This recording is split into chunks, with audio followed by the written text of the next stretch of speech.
The following is a fan-based discussion. All properties discussed are property of Toei Inc., Bandai, Hasbro, and Subaru Productions.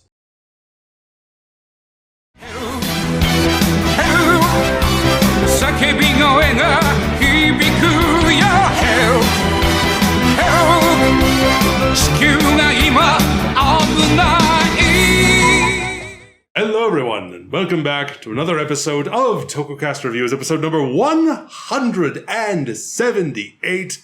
Marcus and Jacob here to discuss Soulbrain. Tokkyuu Shirei Solbrain. Returning to Metal Hero. Yes, it's been a minute since we done our last one. I'm very excited that we're doing this one because this show appeals to me. In like the best way possible. It is a show that dares to ask the question, hey, what if Winspector was competent? It's accurate. Let's start with our opening. Help. Help. Na na na na na da da da. I love it. It's only because of help. It's like you had to do the only roll. It's so shaky, that first one. It's like you had to do the biggest roll with your tongue in order to pronounce it. Like, help. Like your tongue has to be down. You're talking into a fan. Yeah, your tongue is down your throat. When you're doing the help.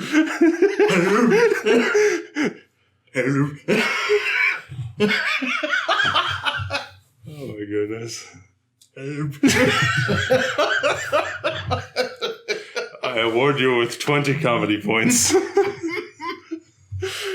It's like you're speaking, but your tongue is on the other side of the room. On the other side of the room and someone else is controlling it.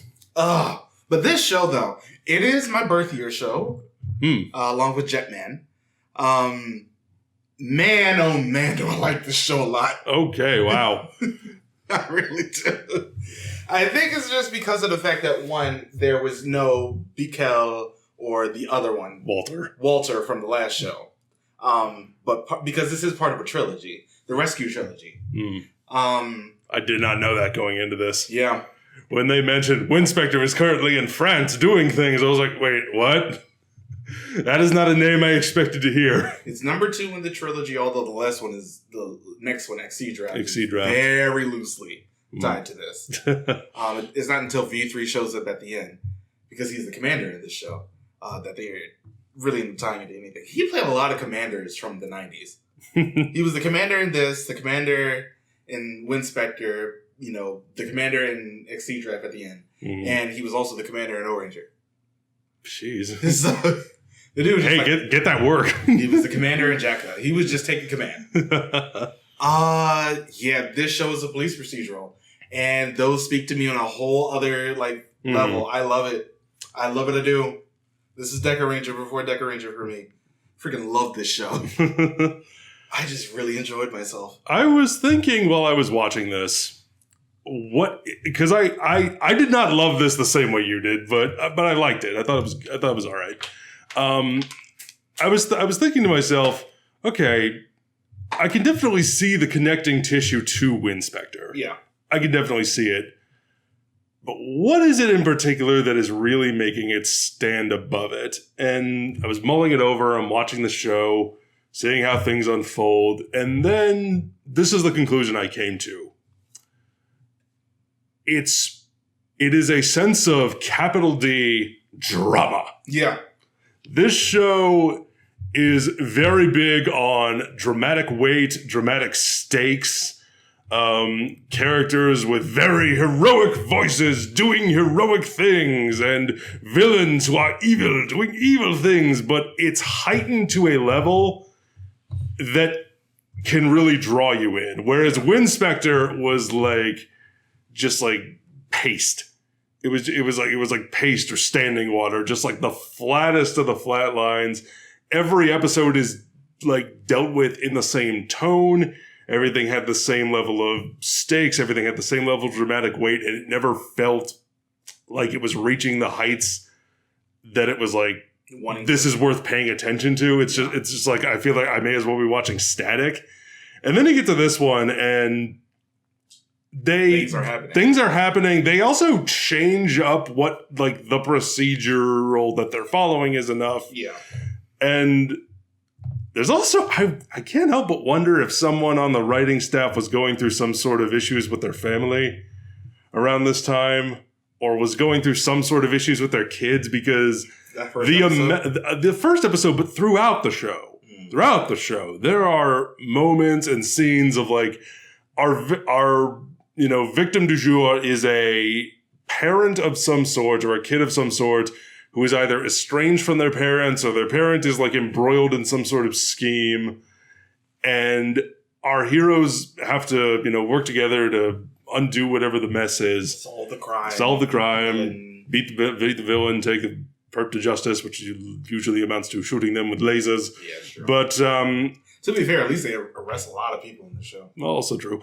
But like that happens and it ends with like parent and child or parents and child embracing each other and saying, don't worry, we're going to make it after all. And I can't help, it's like that is repeated so much throughout that I was like, was somebody working through something? Was there like I can't be home to see my kid as much, so I want as many episodes as possible to have a parent who is estranged in some way reconciling with their children? I think the best thing about this, though, is the fact that there is no over-reliance on children, which really ends up helping the tone of this show, which I will tell you if I watched the first couple episodes of Exceed Draft. Oof. Also, the children that they use, the kid actors they use, the stories they use with them, they vary them up enough. Yeah. The first episode, you have like the kid whose dad is like a scientist and I must do what is necessary for science, even if it means doing things that are evil. And he should not have forgiven his dad at the end of this episode. What the fuck? He was about to sacrifice his child to have a robot's brain put into his body. Yeah. And the kid was like, that's okay. No. Forget it. No. This robot's out here causing alien spaceships and everything, coming down shooting people. Yeah. We're not doing that today. I'm not forgiving that father. That father can literally go, to hell. Yeah, pretty much. He could, like, the robot could put his brain in there. Yeah, there you go. You need to do it for your kid. Take his dumb brain. They deal with things like the rise of juvenile delinquency. Yeah, which was really big in Japan at this time with the episode with like the werewolf guy. Yeah. And the kids who were like, go beat up that homeless man if you want to be friends with us.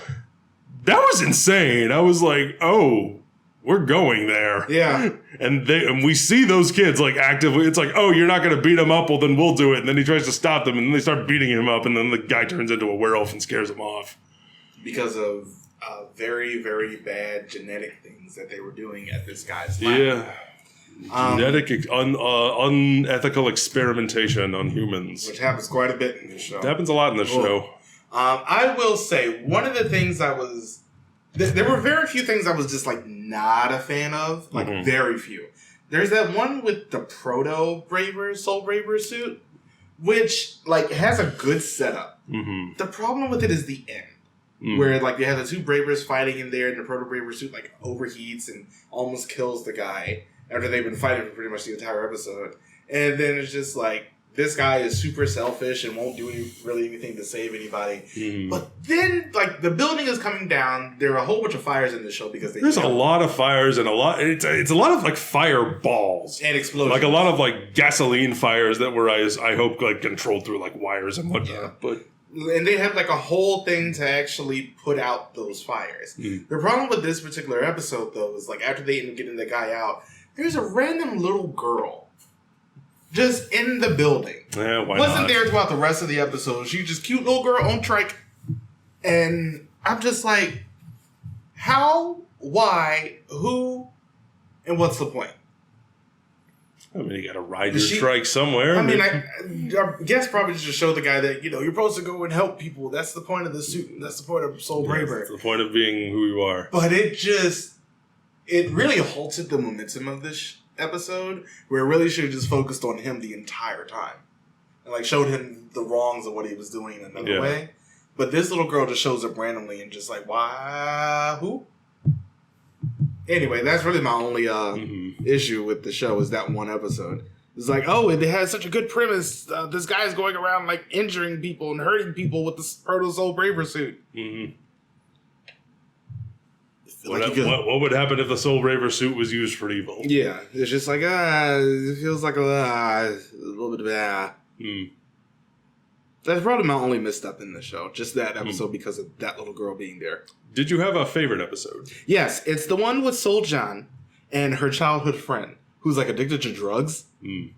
Like that's something you don't see Toku tackle much ever. They got this. Can you think of a single time Toku's ever tackled drug addiction before? All of W. Yeah, fair enough. But in this case, it's just so something of a less. That's more like metaphorical and less like explicitly drugs. But yeah, like this guy was working with her childhood friend's dad, and like it was this whole thing where John ends up getting captured or kidnapped. And her and the other guy, like, oh, don't hurt her or anything. She's still my friend. But it was like, if you don't do this, I won't give you any more of the drug that you need so much to live. It was crazy, this episode. And then the dude basically ends up, like, sacrificing himself when the other guy comes in and just, like, starts shooting. He gets in front of her because she's not in suit. And he just gets shot in the back. This show is very graphic. And I appreciate the graphicness of it because it ends up lending a lot of weight to itself. I really like that episode. It's early on. I think it's like 11 or 12. But, man, this sort of solidifies like, oh, John is sort of the moment. I wish he got more to do. My favorite episode was the one with the guy who gets like the superpowered suit, the black suit, and people. Oh, yeah. And people are like, and he goes around and he's like, I've got this newfound strength, this newfound power. He was a criminal. He was a criminal, and now he saves a little girl's life. He starts like doing good things with it, and people start referring to him as a deity. Yeah, but that whole episode ended up being a trick by the people who were in this cult. Yeah, it's a cult, and evil organization, little small one of people who are like, we're going to use people's belief in you to get them to come to us. And we're going to, sacrifice you, like, by burning you alive. To get money. To get money, essentially. The whole thing's a scam. And, that when he's willing to do it. Yeah. I love this episode because of what it talks about with things like hero worship. Yeah. And how it casts that in a negative light. Because so many of these shows, it's like, oh, our heroes, we love them. What happens when that gets taken too far? Yeah. And what happens when people use things like that and when they use religion for their own nefarious ends? Which, to be fair, around this time was a very prominent rise of cults in Japan, as we ended up seeing 5 years later. Yeah, which we've talked about with shows like O-Ranger and such. But it's just like, oh, this is wild. Just seeing that episode. And like at the end of the episode, I'm not sure if the message came across truly, but at the end there's just like, oh, you taught us how to be better people and actually go out and help. Got it, because at the end they managed, because like the suit is running out of air, they managed to get it off him in time. He lives, and Soulbrain is like chastising the people who were there, making wishes and like putting sashes on him for him to like burn up with, so that their wishes would be granted. So they were told, and he's chastising them for like letting an innocent man burn to death. And he's like, no, I'm sorry. He tells them, I'm sorry for letting you believe I was a god, but then like an old woman who wished for like her daughter to come back to life, or granddaughter, one of the two, as like, puts a hand on his cheek. And he's like, no, it's all right. We'll get through this together. Mm-hmm. So it ends the ending is kind of saccharine. Yeah, a little bit. But I think it works. Yeah, it does. I think it works. Considering the format of the show and the speed at which we move along, and that it wasn't a big multi-part story, I think it works. Yeah. I also like the 3 episodes with Messiah. These are the 3 episodes when Winspector comes back. Mm-hmm. When Winspector is not or rather Beacon and Walter aren't the main part of this, they are much better characters. But it's just Ryoma. Yeah. Fire. Nightfire after this. But I actually really like these episodes because you basically end up having Ryoma coming back from France, working for ISS, I think, something like that. And he comes back and he's, chasing around this kid around the city, but apparently it's this robot that can shapeshift. And I love how basically it's a real red herring. Like, oh no, he's been brainwashed or something. He's like, no, this kid. You don't get it. They're everywhere. He could be anyone. This kid is evil, man. And the robot's going to self-destruct. I really like these 3 episodes. Like, as a whole, this arc was really good. It had a lot of drama, had a lot of stakes. It ramped up so much. There's a fight between Fire and Soul Raver in like when the burning building is coming down around him because he wants to kill Messiah. Like, no, don't do it. We can find some way to actually fix this. They couldn't. But I mean, at the end of the day, they tried. That's the important thing. Yeah. I do not like Nightfire's costume at all, though. It's the head. Yes. His head is so small. Yes. Something about the head is not great. The head is way too small and the neck is too long. So it's like, okay, knowing that actor's face, like his chin would be like right there where the neck is. So it's like, is his face just kind of getting like smooshed into a cylinder? Yeah, I pray for the suit actor because it is like, it's like those ones.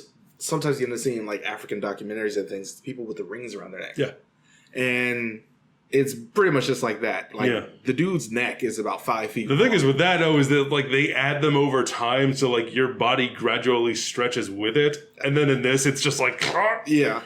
It's like you have to have somebody with a very long neck. I'm a bigger fan of the suit from the neck down, but from the chest up, it's just like yeah, I don't like this one at all. That head really throws it off balance. Yeah, I can wholeheartedly agree. The rest of the suits, though. The rest of them are okay. I like Soul Braver. Soul Jeanne, it's a good suit, but my goodness, they give her nothing to do. Yeah. Like the one episode, like they give her one later on as well, where she basically ends up going undercover. Yeah. But I think this is her biggest one with her childhood friend, which is, honestly, I think it's one of the highlights of the show. Any episode that focuses on Dozer is skippable. Yeah, because it's like, big stompy robot. I don't mind his design. He's there for the kids. Yeah, he is there for the kids, and pretty much all his episodes involve kids. But yeah, they're not awful. They're just not good. No. And he doesn't really do much either. Dozer's there to be Dozer. He's there to be Dozer. He's there to be like the mascot character. But Jeanne, the way they use Jeanne in particular, I found really disappointing because, like, you see it in the theme song, it happens in the first episode where she's there with, like, the oxygen mask and she's, like, putting it on a kid's mouth and, like, helping people get to safety. That's pretty much her entire She's thing. more like the rescue part and less the combat part, but they focus so much on combat and fighting in this show that it mainly amounts to Soul Braver showing up and being like, bad guy, I shoot you with lasers. Jeanne, get these people out of here. Okay. And then they're out of the show. Occasionally she does end up having her own fight scenes. The one with the lady who played Lamia, aka Scorpia, is in this show. Oh. She's in one episode and she's portraying a school teacher because her memory sort of got wiped and overwritten. I really like this episode. The way that they set it up was just like her running away from being an assassin and all of that. But she didn't know she was one until there was a be on the lookout for her. Mm-hmm. And she saw it. She just didn't know what to do. I really liked that episode solely because it's just like, what do we do when a person legitimately cannot remember anything that they have done and they haven't done anything wrong and they're trying, they're out here doing good for kids. Yeah. Especially these kids in wheelchairs and stuff. It's just like, they're out here helping. And John brings this up, like, can we arrest her? Is it a good idea to arrest her? Like, what's the point of arresting her when she has no memory of whatever crime she would have committed? Yeah, it's like, it's not fair to her. And they let her go at the end of the episode because her memory doesn't come back. Mm. I like that episode quite a bit, too. Mm. The lady's a good actress. I'm sort of upset that she ends up getting put into one-note villain roles. Mm. Like she was one of the ladies from, what was the last Metal Heroes we watched before Wind Spectre? That's a good question. I know it's the one we didn't like. Was it the one? Was it the one with the siblings? G-Bon, that was it. Yeah, RoboCop. Yes, that one wasn't good. She's in that as one of the secretaries of the big bad guy, the big English bad guy who for some reason got ADR to hell in Japanese. God damn that. The guy who looked like Robert Zadar. God damn that show sucked. But yeah, Soulbrain didn't. It had really good moments. I actually even like the one where it's not a Dozer focused episode, but it's focused on the guy who built Dozer. And like her brother gets killed at the beginning of the episode by some thief who basically not betrayed him, but they were like friends, and then he left the police force and becoming a thief, and then he like shot him. He shot her brother, and then she comes in. Her voice is a bit grating, but I honestly do like that episode, even though it's not focused on John or Braver. I just think they did a good job with what they had there. That's a good one. Sounds good. I remember, like, I watched the show like a month ago, but I remember quite a bit of it, and that's saying something because sometimes things will just. That's good if it sticks with you, because you, from what I've gathered, tend to watch shows a little more spaced out. I tend to watch them a little closer to the deadline because the way my brain works, it just helps if I watch it closer to the review. But yeah, like there aren't a lot of episodes that like really jump out to me as being great, but overall I would recommend this one. Yeah, there's even sort of they do have a recurring villain. All right, are we going to talk about Takaoka? Yes. The ham of this man. He's so hammy. As Blank Check would say, living in the river of ham. Yeah, I liked him.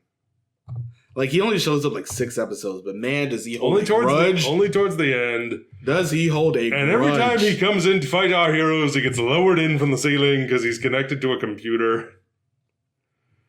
And it ends with, "You can't kill me, only I can kill me." And that's exactly what happens. It's like he takes poison and then he pushes a self-destruct button, but that doesn't kill him right away. He has to get one more last. I wasn't evil enough. I wish I was still alive to do more evil. And then he dies. He also, his actor voices the robot the computer. Oh, the little AI assistant they have. Masaki Terasoma, who you probably remember from Den-O with Kenteros. Apparently, they're also about to get a pachinko game for the first Heisei writer ever to get it. Doesn't surprise me that it would be Den-O to get one. He was also the voice of the original Shadow Moon. Oh, cool. And he reprised all of his roles in Superhero Tyson. Nice. But yeah, he shows up a lot in random things. You'll hear him a lot. He was Tiramigo from Yu Soldier. I'm so sorry you were in that show. Pega-san. Yeah, I liked his acting. I loved the ham of this man. I just think he was... I like the look, too. Yeah, I also like the fact that he didn't come in like, "Oh, I'm here every episode." Like, no, he was only in 6 episodes. He only comes in at the end, yeah. And he doesn't even show up until halfway through. He doesn't show up really until Nightfire shows up. I love the way he enters and exits scenes, just being lowered in and then coming up, and not once does anyone think, "Hey, shoot those wires on his back." Yeah, this dude's out here like Omega Red or something, and I'm gonna need y'all to do something with that. Because he's attached to a computer. He is like merged with a machine, and it has to, like, as long as the extension cords permit, he can go to different places. Yeah.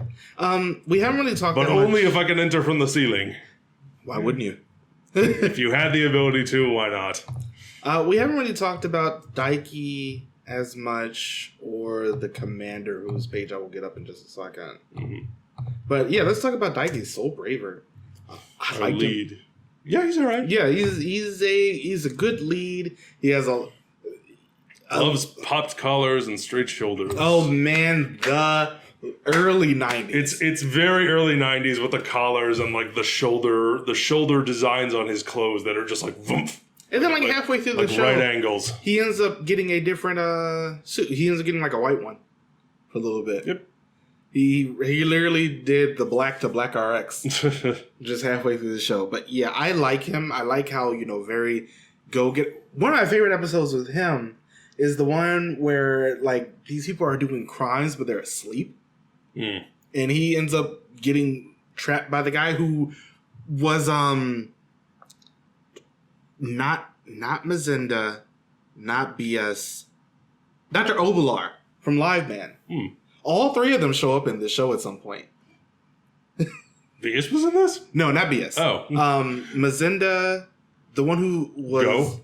Yeah, Go was the one who was like doing the dream thing against the people. Mazinda and... Kemp. Dr. Kemp. All three of them are in this at one point or another. Dr. Kemp ends up playing with the kid who got sent to a juvenile detention facility, who was arrested by Daiki in one episode. And like he was driving and driving the guy's car is like, yo, I need you to deliver this thing, but it ends up turning out to be like those super explosives. Yeah, he was in that episode. That actor. And Mazinda was the one with the girl in the painting. Oh. Cool. Yeah, the ghost episode, the Nazi lady. Eesh. Yeah, and then, goes in the one with the dream. I liked... Man, if you are a actor in Toku up to this point, you are showing up in this show. Red One shows up in this show. Jeez, I didn't realize any of this. Red Mask is in this show. Red One was the one where they both went off of that bridge and were like in the water. Oh. Okay. Going down the river and everything, where they were handcuffed together. And then Red Mask was in it as a VR game creator. Ends up getting those kids stuck in that VR game. Because you, more than anyone I know, love seeing it when actors in Toku come back. Yeah. You love seeing that, so... Yeah. Plenty of that to go around, it seems. That'll happen in Dynaman when we get to Flashman as well, because Dyna Pink is one of the main villains. That's right, yeah. Yeah. I quite like this show. I really do. I love the commander. I mean, V3 can do no wrong, as we know. So, yeah. But yeah, Soulbrain. Great show. I really do suggest watching. Gets a recommendation from me? Yeah, it's just a fun time. If you love a police procedural, like, it's really easy to watch. So it makes it, just like, oh, I don't have to just binge this. I sort of did. I watched this one very quickly. Not as quickly as you did. Yeah. But I did watch this one. For better or for quickly. worse, I watched it very fast. But yeah. Next time, Ultra 7. Ultra 7. Which I also really like. And after that, Flashman. Flash. Man. And after that, we're probably going to doing... I know we have Exceed Draft coming up, but we also have the Ultraman Rising movie. The Ultraman Rising movie that just came out. And, because I think we're going to try to space out just a little bit on some things that's coming up. So Exceed Draft is after Flashman and then Kamen Rider G. Right, we have a movie week. We have a bye week. Yay! And I am currently 20 episodes into Kamen Rider Kuga. Oh, we also had to put Kamen Rider Outsiders on there. I think we put it on there, but episode 5 has recently been subbed. I will do so now. So, yeah. There we go. Join us next time for Ultra 7. Let us know what you think about Ultra 7 in the comments below. Let us know what you think about Soulbrain. Soulbrain in the comments below. Don't forget to join us on all the things. We'll see you next time. Bye, everybody. Thank you for watching.